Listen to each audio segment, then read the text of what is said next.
ಎಲ್ರಿಗೂ good morning. ಇವತ್ತು ಯುಗಾದಿ ಹಬ್ಬದ ಶುಭಾಶಯಗಳು ಎಲ್ರಿಗೂ. ನಾನಿವತ್ತು ಯುಗಾದಿ ಹಬ್ಬಕ್ಕೆ ಹೇಗೆಲ್ಲ ರೆಡಿ ಆಗ್ತೀನಿ, ಏನೆಲ್ಲ ಆಚರಣೆ ಮಾಡ್ತೀನಿ ಅಂತ ಅಂದ್ಬಿಟ್ಟು ಹೇಳ್ತೀನಿ ಬನ್ನಿ.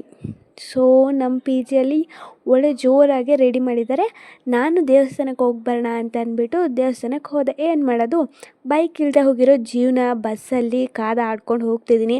ಆದರೂ ಕೂಡ ಈ ರಶಲ್ಲೂ ನನಗೆ ಸೀಟ್ ಸಿಕ್ಕಿದೆ ಅನ್ನೋದೇ ಖುಷಿ. ಹಾಗೆ ಏನೋ ಒಂದು ಕಡೆ ಹೋಗಿ ತಲುಪಿದೆ.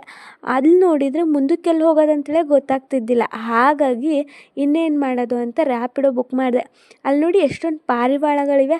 ಅಲ್ಲಿ ಹೋಗಿ ಪಾರಿವಾಳ ಹಾರಿಸ್ಬೇಕನ್ನೋ ಆಸೆ. ಆದರೆ ವೀಡಿಯೋ ಮಾಡೋರು ಯಾರೂ ಇಲ್ಲವೇ.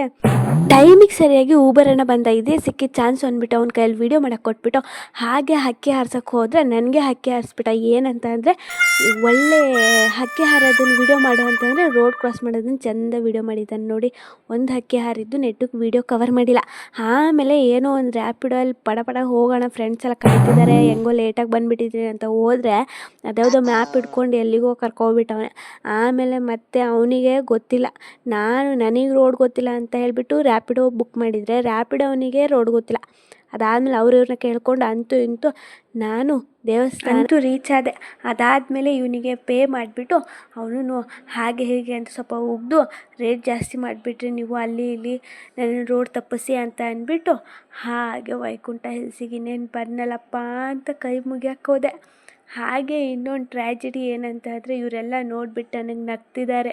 ನಾವು ಇನ್ನೇನು ಹೊರಗೆ ಬರ್ತಿದ್ದೀವಿ, ಇವಳು ಒಳಗೆ ಬರ್ತೀಳಲ್ಲ ಇವಾಗ ದೇವಸ್ಥಾನದ ಕಡೆಗೆ ಅಂತ ಅಂದ್ಬಿಟ್ಟು ನಗ್ತಿದ್ದಾರೆ. ಹಾಗೆ ಒಂದು ರೌಂಡ್ ಹಾಕ್ಕೊಬರೋಣ ಅಂತ ಇನ್ನೇನು ಹೋದ್ವಿ. ಹಾಗೆ ಒಂದು ಹುಡುಗಿ ಓಡ್ತಿತ್ತು. ಅದಕ್ಕೆ ನಾನು ಒಂದು ಕಾಂಪಿಟೇಷನ್ ಕೊಡೋಣ ಅಂತ ಅಂದ್ಬಿಟ್ಟು ಓಡ್ತಿದ್ದೆ. ನನಗಂತೂ ಕಾಂಪಿಟೇಷನ್ ಕೊಡೋಕ್ಕಾಗಿಲ್ಲ. ಹಾಗೆ ಮುಂದಕ್ಕೆ ದೇವಸ್ಥಾನದ ಒಳಗಡೆ ಹೋಗ್ತಾ ಇದ್ದೀನಿ. ನೋಡಿ ಎಷ್ಟು ಪಟ ಹೋಗ್ತಿದ್ದೀನಿ ಅಂತ ಅಂದ್ಬಿಟ್ಟು. ಲೇಟ್ ಆಗಿಬಿಟ್ಟಿದೆಯಲ್ಲ, ಹಾಗೆ ನನ್ನ ಫ್ರೆಂಡ್ಸ್ನ ಇಂಟ್ರಡ್ಯೂಸ್ ಮಾಡೋಣ ಅಂತಂದರೆ ಈ ಹವಾಮಾನದಿಂದ ಅವ್ರ ಮುಖನೇ ಕಾಣಿಸ್ತಿಲ್ಲ.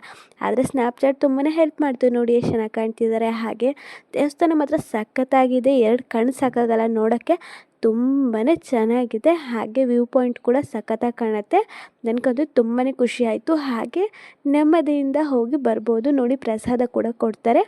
ಹಾಗೆ ಪ್ರಸಾದ ತಿಂದ್ಕೊಂಡು ಕೈ ಮುಕ್ಕೊಂಡು ಹಾಗೆ ಮನೆ ಕಡೆ ಬಂದಾಯಿತು. ಹೇಗಿತ್ತು ನನ್ನ ಯುಗಾದಿ ದಿನ? ಹೀಗೆ ನಾನು ಯುಗಾದಿ ಆಚರಿಸ್ದೆ. ನೀವು ಹೇಗೆ ಆಚರಿಸಿದ್ರಿ ಅಂತ ಮತ್ತೆ ನನಗೆ ಕಮೆಂಟ್ ಮಾಡಿ.